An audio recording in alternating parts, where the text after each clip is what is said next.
Dentro de la competencia, las reglas que determinan la competencia absoluta. Dentro de la competencia, las reglas que determinan la competencia absoluta. La competencia absoluta es aquella que determina la jerarquía del tribunal llamado a intervenir en el conocimiento de un negocio, y los elementos o factores que determinan son la cuantía, el fuero y la materia. Los elementos o factores que determinan la competencia absoluta son la cuantía, el fuero y la materia. ¿A qué se refiere la jerarquía del tribunal llamado a conocer? La jerarquía se refiere, por ejemplo, a un tribunal oral en lo penal, a un juez de garantía, a un tribunal de familia, a un juez civil. Ahora, la primera regla que determina la competencia absoluta. La cuantía. La cuantía. Según el artículo 115, tratándose de asuntos civiles, la cuantía se determina por el valor de la cosa disputada, y en materia penal está determinada por la pena que lleva consigo el delito. Con respecto a los asuntos criminales no hay dificultades, porque para determinar la levedad o gravedad de la pena hay que estarse a lo que prescribe el código. ¿A qué se refiere esto? Hay penas que tienen asignado un delito de 540 días, hay otras penas que tienen asignado delito de 3 años y un día, 5 años y un día. Entonces no hay problema, todo esto lo indica el Código Penal. Ahí se sabe la cuantía en materia penal. En materia civil, los asuntos que se llaman de mayor cuantía son aquellos que el valor es sobre las 500 UTM. Mayor cuantía sobre las 500 UTM. Y también se llevan donde el procedimiento es el procedimiento ordinario de mayor cuantía, se somete también a los asuntos que no son apreciables en dinero. Se someten a este procedimiento. Ahí se ve la cuantía en civil por el valor de la cosa disputada, que mayor cuantía es 500 UTM hacia arriba, o cuando se somete a un asunto que no sea apreciable en dinero. Ahí se somete al procedimiento ordinario de mayor cuantía. Ahora, dentro de estas reglas tenemos la materia. La materia es la naturaleza del asunto litigioso. Por ejemplo, puede ser materia de familia, materia civil, materia penal, materia tributaria, materia laboral. Dentro de estas reglas está el fuero. El fuero. El fuero es la calidad o dignidad que tienen ciertas personas en cuya virtud los asuntos en que tienen interés no son conocidos por los tribunales que ordinariamente les corresponde conocer, sino por otro superior. Entonces el fuero es la calidad o dignidad de ciertas personas, en cuya virtud los asuntos en que tienen interés no son conocidos por los tribunales que ordinariamente les corresponde conocer, sino por uno superior. Puede darse en materia civil, por ejemplo, en materia civil respecto al fuero. El artículo 45 señala que las causas civiles y de comercio de cuantía inferior a 10 UTM corresponde que sean conocidas por un juez de letras de única instancia. Cuantía inferior a 10 UTM lo conoce un juez de letras de única instancia. Sin embargo, por el fuero, cuando en esa causa aparezca personas señaladas en la letra G, el juez conoce la causa en primera instancia. Tal fuero es solo para las causas civiles y de comercio. En virtud de este fuero, el conocimiento de las causas civiles, cuando en ellas son parte o tienen interés a las personas que enumera el artículo 50, número 2, son conocidas por los ministros de las Cortes de Apelaciones. Corte de Apelaciones. Por otra parte, un ministro de Corte de Apelaciones respectiva, según el turno que ella fije, conoce en primera instancia los asuntos sometidos Los asuntos determinados. Artículo 50. Vamos viendo qué personas y qué señala esos artículos. El artículo 50, número 2, señala. ¿Qué señala el artículo 50? Dice: un ministro de la Corte de Apelaciones respectiva, según el turno que ella fije, conocerá en primera instancia los siguientes asuntos. Número 2. De las causas civiles en las que sean parte o tengan interés el presidente de la República, los expresidentes de la República, los ministros de Estado, los senadores, diputados, miembros de los tribunales superiores de justicia, Contralor General de la República, comandante en jefe de las Fuerzas Armadas. Entonces, en virtual fuero, conocerá, cuando intervengan estas personas señaladas, un ministro de la Corte de Apelaciones. A eso se refiere el fuero. Por la envergadura y la investidura que tienen estas personas, conoce un ministro de la Corte de Apelaciones, no conoce el tribunal civil competente, por el hecho de que necesitamos que conozca un tribunal superior, y también los ministros de Corte de Apelaciones tienen más experiencia que los jueces civiles de los tribunales civiles. Ahora, ¿cuáles son las reglas que determinan la competencia relativa?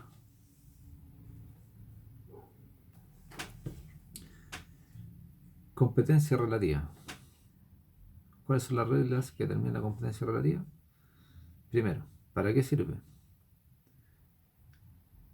Esta competencia relativa sirve para precisar al tribunal determinado a quién le corresponde conocer de un negocio, dentro de la jerarquía de tribunales que se ha fijado a través de las reglas de la competencia absoluta. Primero ocupamos la regla de la competencia absoluta, determinamos, por ejemplo, que el tribunal civil es competente, y después ocupamos la regla de la competencia relativa para ver, dentro de todos los tribunales civiles competentes, a cuál le toca conocer el asunto. El factor determinante de la competencia relativa es el territorio, lugar geográfico donde sucede el evento que la ley considera para determinar la competencia. Primero, reglas de la competencia relativa en materia civil. Hay que hacer dos distinciones respecto a los asuntos contenciosos y los asuntos no contenciosos. Asuntos contenciosos. El Código establece una regla general según la cual el tribunal competente es el domicilio del demandado. Asunto contencioso, materia civil, la regla que establece la ley, regla general, que es competente el tribunal que corresponde al domicilio del demandado. En cambio, la competencia relativa en los asuntos no contenciosos, la regla general, el juez competente es el domicilio del interesado. Interesado en los asuntos contenciosos, domicilio del interesado. Reglas relativas en materia penal a la competencia relativa. Reglas de la competencia relativa en materia penal. En términos generales, se puede señalar que es competente para conocer de un delito el tribunal en cuyo territorio se hubiese cometido el hecho que da motivo al juicio. El delito se considerará cometido en el lugar donde se hubiere dado comienzo a la ejecución. Esa es la regla en materia penal. El tribunal competente corresponde donde se hubiese dado principio o comienzo a la ejecución del delito. O sea, si robaron en la comuna de Santiago, ocurrió un asalto en la comuna de Santiago y se robaron un automóvil, pero los detienen en Rancagua, por el principio de ejecución son competentes los tribunales de garantía de Santiago, aunque a los delincuentes los hayan capturado en la ciudad de Rancagua. Ahora, competencia civil de los tribunales criminales.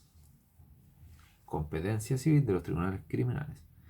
La acción civil que tenga por objeto únicamente la restitución de la cosa, en este caso del automóvil en el ejemplo propuesto recién, La acción civil que tenga por objeto únicamente la restitución de la cosa deberá interponerse siempre ante el tribunal que conozca las gestiones relacionadas con el respectivo proceso penal. ¿Esto es por qué? Porque el juez de garantía es el que tiene las cosas robadas o hurtadas. Por eso se le da esta competencia a los tribunales criminales, ¿ya? Respecto solamente de la restitución de la cosa en materia civil. Reglas del turno y distribución de causas. Reglas del turno y distribución de causas. Es de ordinaria ocurrencia que una vez aplicadas las normas de la competencia absoluta y relativa, en una comuna o agrupación de comunas, existan varios jueces de la misma jerarquía y con el mismo territorio jurisdiccional. Frente a esta posibilidad, el legislador proporcionó las reglas que determinan la distribución de causas en aquellas comunas o agrupación de comunas en cuyo territorio existan dos o más jueces con igual competencia. Entonces, la regla de Artur.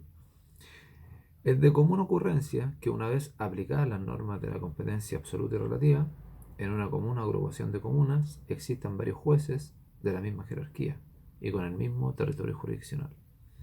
Frente a esa posibilidad, el legislador proporcionó reglas que determinan la distribución de las causas en aquellas comunas o agrupación de comunas en cuyo territorio existan dos o más jueces de igual competencia. Entonces, esta regla de distribución de causas la señala el Código Orgánico de Tribunales en su artículo 175. Señala, primero, en el lugar donde no existe corte de apelaciones. Los lugares donde no existe corte de apelaciones, ¿a qué tribunal? ¿Cómo distribuir las causas? Los tribunales en los lugares donde no existe corte de apelaciones. Artículo 175 señala, en las comunas o agrupaciones de comunas en donde hubiere más de un juez de letras, deberá presentarse ante la Secretaría del primer juzgado de letras toda demanda o gestión judicial que se iniciare y que deba conocer alguno de dichos jueces, a fin de que se designe aquel de aquellos que lo hará. Esta designación se efectuará mediante un sistema informático idóneo, asignado a cada causa un número de orden según su naturaleza. En todo caso, deberá velar por una distribución equitativa entre los distintos tribunales. Lo dispuesto en este artículo no se aplicará a los juzgados de garantía ni a los tribunales de juicio oral en lo penal, que se regirán por las normas especiales que los regulan. ¿Qué quiere decir esto?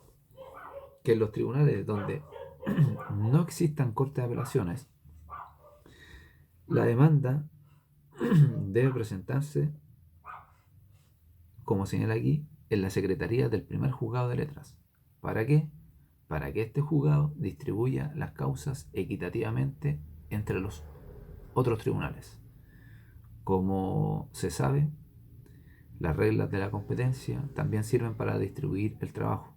Así, no todas las causas las ve el mismo tribunal. Se distribuyen. Y se distribuyen ahora electrónicamente. Una a cada tribunal a la vez. Ahora, las reglas de distribución de causas, pero en los lugares donde existe corte de apelaciones. En los lugares donde existe corte de apelaciones. En los lugares de asiento de corte en que haya más de un juez de letras en lo civil, se debe presentar en la Secretaría de la Corte toda demanda o gestión judicial que inicie y que deba conocer a alguno de dichos jueces, a fin de que se designe el juez a quien corresponda su conocimiento.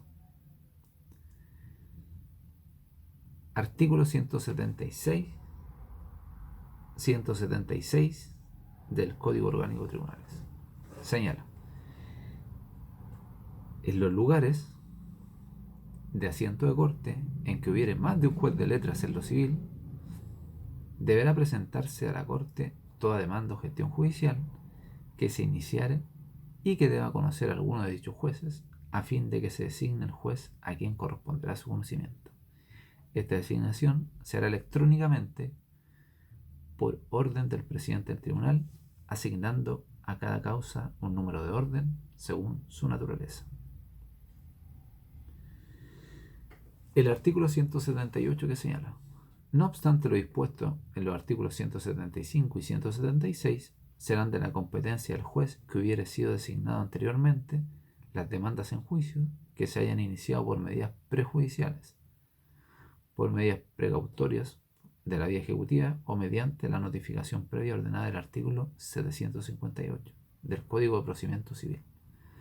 Todas las gestiones que se susciten con motivo de un juicio ya iniciado y aquellas a que dé lugar el cumplimiento de una sentencia, fuera el caso previsto al final del artículo 114.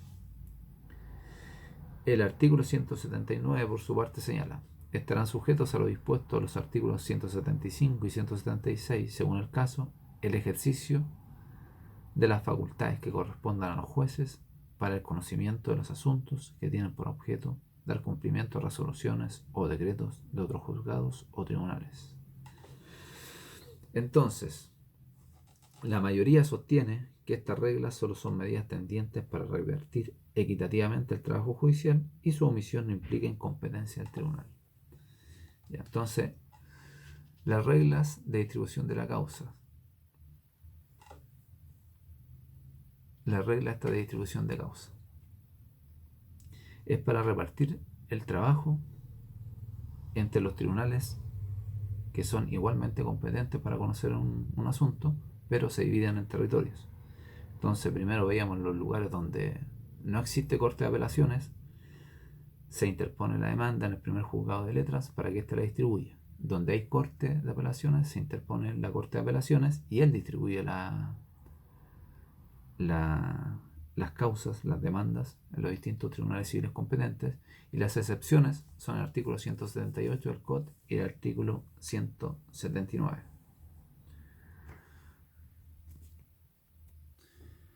Prórroga de la competencia. Prórroga de la competencia. Prórroga de la competencia, artículo 181 del Código. Señala que un tribunal que no es naturalmente competente para conocer un determinado asunto puede llegar a serlo, si para ello las partes expresa o tácitamente convienen en prorrogarle la competencia para este negocio. La prórroga de la competencia es el acto por el cual las partes, expresa o tácitamente, convienen en someter el conocimiento de un negocio a un tribunal relativamente incompetente. La prórroga opera únicamente respecto de la competencia relativa, que está determinada por el factor territorio. Aquellos elementos de la competencia absoluta tienen el carácter de orden público y son irrenunciables. Las partes no pueden alterarlo.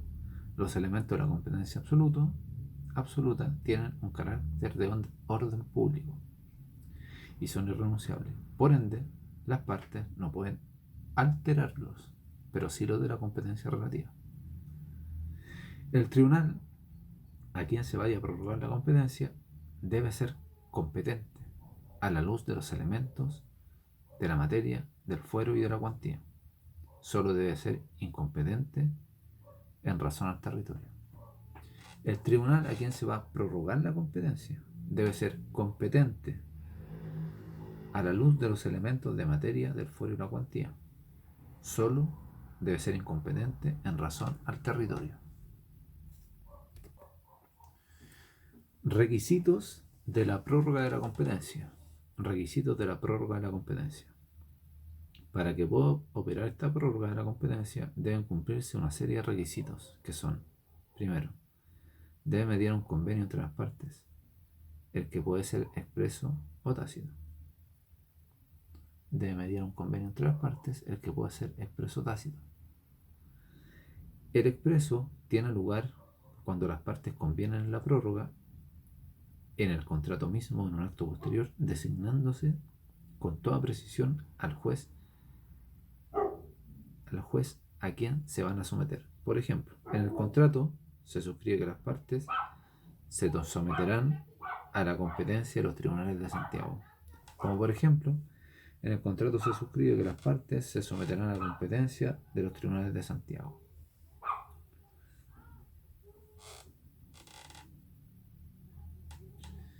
El convenio tácito está reglamentado en el artículo 187, el que hace distinción entre el demandante y el demandado para determinar cuándo hay convenio tácito.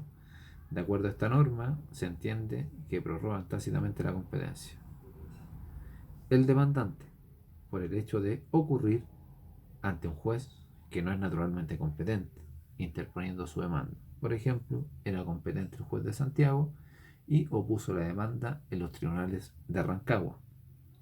Ahí el demandante está prorrogando la competencia.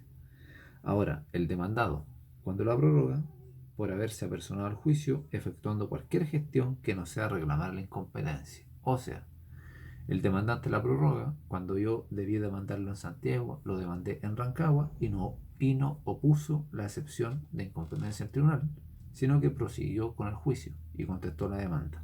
Ahí es la prórroga.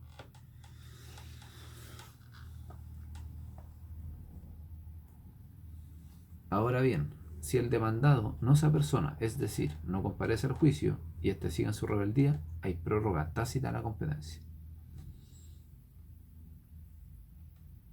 Hay prórroga tácita de la competencia. ¿Por qué ocurre esto? Porque el demandado tiene una oportunidad para alegar la incompetencia, la cual es una excepción dilatoria. Pero si se apersona al juicio y no alega esta competencia y el juicio sigue en su rebeldía, o sea, la demanda está contestada en rebeldía del demandado, se entiende que prorroga tácitamente la competencia. Ahora, dentro de estos requisitos de la prórroga de la competencia, señala que debe tratarse de un asunto civil contencioso. Debe también tratarse de un asunto civil contencioso porque los contenciosos y los criminales no hay prórroga de la competencia. En derecho penal no hay prórroga de la competencia, ¿ya? Y los asuntos no contenciosos tampoco.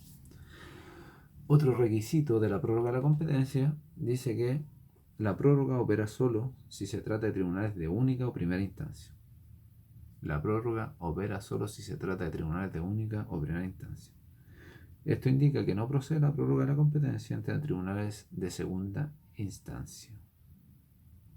Otro requisito, el último, de la prórroga de la competencia, indica que solo procede respecto a tribunales ordinarios de igual jerarquía. Solo procede respecto a tribunales ordinarios de igual jerarquía. En cuanto a sus efectos, la prórroga de competencia solo surte sus efectos entre las personas que han concurrido a otorgarla y no respecto de otras personas, como pueden ser los fiadores y los codeudores.